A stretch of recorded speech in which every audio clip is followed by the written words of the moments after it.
सोचिए, अब इंटरनेट का ज़माना है, एआई का ज़माना है। आपको जानकर हैरानी होगी कि किस तरह से भारत के धन्ना सेठों ने इस देश के लोगों को पीछे धकेल दिया है। कैसे वो आपके पैसे को लूट रहा है, कैसे भी आपको कर्मकांड में फंसा रहा है।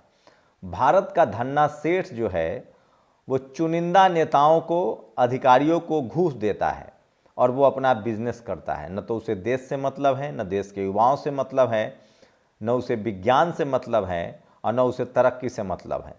आज आपको बताऊंगा कि अगर आप इंटरनेट के यूजर हैं, आज देश में शायद ही कोई हो जो इंटरनेट नहीं इस्तेमाल करता हो, और आखिर गांव-गांव में अगर आप गांव के रहने वाले हैं तो आपकी क्यों मजबूरी है कि आपको दिल्ली या आपके स्टेट कैपिटल या आपके डिस्ट्रिक्ट टाउन में ही आना पड़ता है। आपके गांव में इंटरनेट नहीं है, आपके घर में इंटरनेट नहीं है, तो इसके लिए अगर कोई जिम्मेदार है तो सरकार से भी ज़्यादा धन्ना सेठ, और सरकार भी जिम्मेदार है। क्या इस देश का कॉरपोरेट धन्ना सेठ इस देश के नागरिकों को विज्ञान से दूर, पढ़ाई लिखाई से दूर और खासकर बिजनेस से दूर रखना चाहता है, ताकि आप सिर्फ ग्राहक बने, खरीदार बने? कोई भारत में एलन मस्क क्यों नहीं होता है, कोई वॉरेन बफेट क्यों नहीं होता है? सोचिए, चीन में कैसे स्पेस सेल दुनिया पर कब्जा कर रहा है, और भारत में भारत के ही धन्ना सेठ अभी भी आदम युग में जी रहे हैं। आप सोचिए, अभी भी आपको इंटरनेट सैटेलाइट से नहीं मिल रहा है, आपको इंटरनेट मिल रहा है मोबाइल टावर से, जबकि दुनिया में 5G के साथ साथ 6G लागू है और अब सैटेलाइट से इंटरनेट मिल रहा है। नमस्कार, मैं शंभू कुमार सिंह और आप देख रहे हैं नेशनल दस्तक। मैं आज आपको बताऊंगा कि कैसे इस देश को अंधविश्वास और कर्मकांड में धकेला जा रहा है, कैसे आपको धर्म के नाम पर लड़ाया जा रहा है, आपका वोट लिया जा रहा है, लेकिन आपका फ्यूचर बर्बाद किया जा रहा है। सोचिए, अगर इस देश में सब कुछ सही होता तो इस देश के धन्ना सेठ अपने बच्चों को, इस देश के अमीर अपने बच्चों को अमेरिका, लंदन, जापान, अमेरिका, यहाँ तक कि यूक्रेन डॉक्टर इंजीनियर बनने के लिए क्यों भेज रहे होते? यहाँ कॉलेज, अस्पताल, यूनिवर्सिटी क्यों नहीं खोला जा रहा है? इसलिए ताकि इस देश की बहुसंख्यक आबादी, खासकर SC, ST, OBC के बच्चे नहीं पढ़ पाए। मैं थोड़ा सा फ्लैशबैक में ले चलूंगा। सोचिए, इस देश में 1947 से पहले मनुस्मृति लागू थी, चाहे वो मुगल का दौर हो, चाहे वो अंग्रेज का दौर हो। उससे पहले पीछे भारत सोने की चिड़िया थी, जब सम्राट अशोक का दौर था, चंद्रगुप्त मौर्य का दौर था, हमारे पास तक्षशिला, नालंदा, विक्रमशिला जैसी हजारों यूनिवर्सिटियां थी। हम उस समय के हिसाब से यूरोप, अमेरिका से आगे थे। लेकिन जैसे ही 16वीं शताब्दी शुरू होती है, 16वीं, 17वीं, 18वीं, 19वीं, 20वीं, मुगलों के दौर में, अंग्रेजों के दौर में हम पीछे पड़ जाते हैं और यहाँ धर्म का खेल शुरू हो जाता है। धर्म के नाम पर पढ़ाई लिखाई, विज्ञान को पीछे धकेल दिया जाता है, और आज भी आज़ादी के बाद भी हम उसी में जकड़े हुए हैं। लेकिन सोचिए, 16वीं शताब्दी से लेकर 21वीं शताब्दी तक कैसे यूरोप आगे बढ़ गया है, कैसे दुनिया के देश आगे बढ़ गए हैं। लेकिन 75 साल भी कम नहीं था। हमसे बाद में आज़ाद होने वाला चीन, हांगकांग, जापान सब आगे बढ़ रहा है, और हम क्यों पीछे हैं? इसकी वजह है यहाँ का धन्ना सेठ और यहाँ की सरकारें, जो जातिवाद, मनुवाद और धार्मिक कर्मकांड को बढ़ावा दे रही है। अगर अब भी आप इस पर नहीं बोलेंगे तो आप चूक जाएंगे। और मैं दावे के साथ कह सकता हूं कि जिन सवर्ण पत्रकारों को आप सोशल मीडिया पर देखते हैं, वो इन मुद्दों पर नहीं बोलेंगे, क्योंकि उनके अंदर भी जाति है। ठीक कहा है फणीश्वर नाथ रेणु ने कि जो जाति कहते हैं कि हम जाति नहीं मानते हैं, उनकी भी जाति है। सोचिए, सवाल है कि इस देश के तमाम जातिवादी, मनुवादी पत्रकार विज्ञान की बात क्यों नहीं करते हैं, जिस विज्ञान के सहारे वो टेलीविजन चैनल चला रहे हैं, जिस विज्ञान के सहारे वो इंटरनेट और यूट्यूब का इस्तेमाल कर रहे हैं। आखिर वो इस देश के 90% लोगों को लाचार, बेबस और गरीब क्यों रखना चाहते हैं? सोचिए, एलन मस्क एक अकेला बिजनेसमैन है। आपको जानकर हैरानी होगी कि उसके पास कितने नेटवर्क है, वो आपको पता चलना पड़ेगा। अभी भी एलन मस्क के पास 100 सैटेलाइट हैं। उसके पास 12,000 सैटेलाइट ले जाने की क्षमता है, और वो इसे 34,400 सैटेलाइट लगाना चाहता है। लेकिन वो धरती के ऊपर वाले ग्रह पर ही नहीं, वो लगभग 100 ग्रहों पर इस तरह के सैटेलाइट लॉन्च करना चाहता है। और अभी भी 100 देशों में एलन मस्क अकेले इंटरनेट की सर्विस दे रहा है। उसका मुकाबला अमेरिका, और सोचिए उसका मुकाबले में खड़ा है चीन। चीन का स्पेस सेल जो है वो भी के पास बहुत ज़्यादा है। उसके पास 668 है, और वो 20,030 तक 15,000, सोचिए चीन के पास 648 तो है, 40 काम कर रहा है, 14 महीने में वो उसकी संख्या 648 कर लेगा और 2030 तक उसका इरादा है 15,000 का। तो सोचिए, एलन मस्क अकेले चीन पर भी भारी पड़ रहा है और वो 15,000, चीन 2030 तक 15,000 सैटेलाइट छोड़ेगा। एलन मस्क अकेले ही 34,400 सैटेलाइट लॉन्च कर देगा। अभी 100 है उसके पास, चीन के 40 काम कर रहे हैं, मस्क के पास 100 है। 12,000 वो कर देगा, चीन 14 महीने में 648 कर देगा, क्योंकि चीन का ध्यान चला गया है।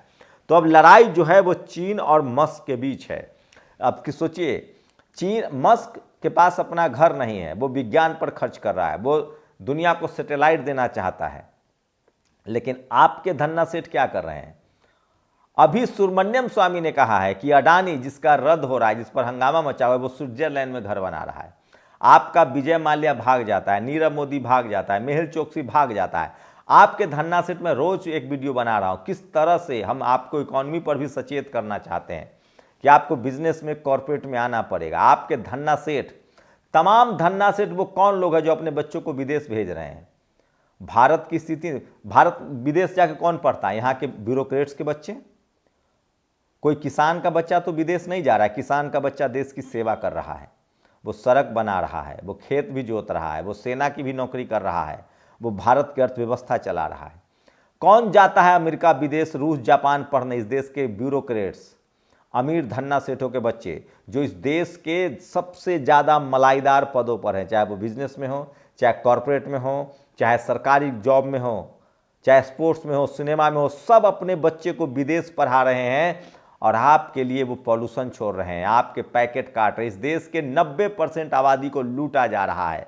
इस पर बात करनी पड़ेगी आपको। सोचिए, अमेरिका के पास 4529 सैटेलाइट है, चीन के पास 590 है, रूस के पास 174 है, भारत के पास 58 है, जापान के पास 78 है। तो सोचिए, टोटल 9,984 सैटेलाइट है। 91 ऐसे देश है जिनके पास सैटेलाइट है, 8 देशों के पास लॉन्चिंग पैड है। वो तो शुक्र हो इसरो का, जो हमें संख्या में 58 पहुंचाए हुए और इसरो में रिजर्वेशन है और SC ST OBC के भरपूर वैज्ञानिक है। लेकिन सोचिए, धन्ना सेठ लोग क्या चाहते हैं? ये बिल्कुल अपना रुपया विदेश में भेज रहे हैं, ये विदेश में घर बनाएंगे, भारत में आपको अंधविश्वास की तरफ धकेल रहे हैं, अपने बच्चे के लिए यूरोप, अमेरिका में स्वर्ग खरीद रहे हैं और आपको यहाँ कर्मकांड के जरिए स्वर्ग और नर्क का रास्ता बता रहे हैं। तो सोचिए, एक अकेला मस्क किस तरह से भारी पड़ रहा है दुनिया पर। सवाल है कि यहाँ के धन्ना सेठ जब ग्लोबली तीसरे, चौथे, 5वें नंबर पर हैं, तो वो रिसर्च में पैसा क्यों नहीं खर्च कर रहे हैं? इसकी वजह है वो इस देश के बहुसंख्यक आबादी को गरीब, लाचार और बेबस रखना चाहते हैं।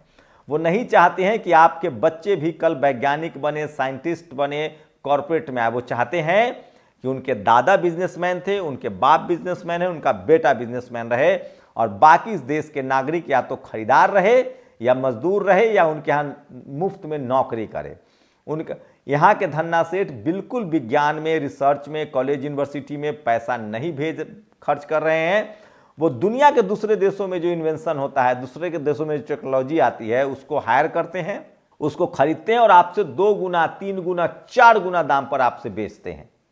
चाहे वो एक्सरे की मशीन हो, चाहे वो अल्ट्रासाउंड हो, चाहे वो MRI हो, CT स्कैन हो, चाहे कार हो, चाहे कैमरा हो, चाहे एक मोबाइल हो।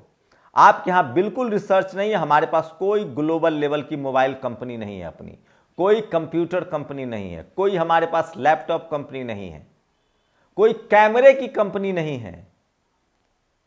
सवाल है कि इसकी सबसे बड़ी वजह है ज्ञान विज्ञान से दूर, पढ़ाई लिखाई से दूर और आपको धार्मिक मामलों में फंसाया जा रहा है। मैं फिर कह रहा हूं, जितना हो सके अपने बच्चों को साइंस पढ़ाइए। सवाल है कि इसीलिए जानबूझकर सरकारी व्यवस्था को चौपट किया गया है, प्राइवेट को भी अब चौपट किया जा रहा है। सरकारी व्यवस्था चौपट हो जाएगी, प्राइवेट में थोड़ा बहुत है, लेकिन सरकारी हायर एजुकेशन को भी चौपट किया जा रहा है, क्योंकि इस देश के धन्ना सेठ, इस देश के लूटने वाले लोग जो इस देश को चला रहे हैं, चाहे वो सत्ता में हो, चाहे ब्यूरोक्रेट्स में हो, चाहे जुडिशरी में हो, चाहे मीडिया में हो, कहीं भी हो, 90% लोगों के समाज के लोग नहीं है जो इस दुख तकलीफ को समझे, इस दर्द को समझे। वो लोग इस देश को चला रहे हैं जो दरअसल अपने बच्चों को विदेश में भेज रहे हैं, विदेश में पढ़ा रहे हैं। उनका बच्चा विज्ञान भी सीखेगा, कॉर्पोरेट भी सीखेगा, बिजनेस भी सीखेगा, वो विदेश में जाएगा, विदेश में मोटा माल कमाएगा, विदेश में सेटल डाउन हो जाएगा और वहां का माल यहां 2 गुना, 3 गुना, 4 गुना पर बेचेगा। तो क्या आप खरीदार बनना चाहते हैं या आप व्यापारी बनना चाहते हैं? अगर आपको व्यापारी बनना है, खरीदार नहीं, आपको समझदार बनना है, तो विज्ञान की तरफ बढ़िए और ऐसी सरकार चुनिए जो ज्ञान, विज्ञान और डेवलपमेंट की बात करे। आप मेरी बातों से सहमत हैं तो इस वीडियो को शेयर कीजिए, लाइक कीजिए, कमेंट कीजिए, हमें अपनी राय जरूर दीजिए। शुक्रिया। नेशनल दस्तक की आपसे गुजारिश है कि अगर इसको बचाना चाहते हैं तो नेशनल दस्तक को सब्सक्राइब करने के लिए रेड कलर के सब्सक्राइब बटन को दबाएं, फिर बेल आइकन की घंटी दबाएं। नेशनल दस्तक को बचाने के लिए बहुत जरूरी है कि हर खबर को शेयर करें, लाइक करें, कमेंट जरूर करें।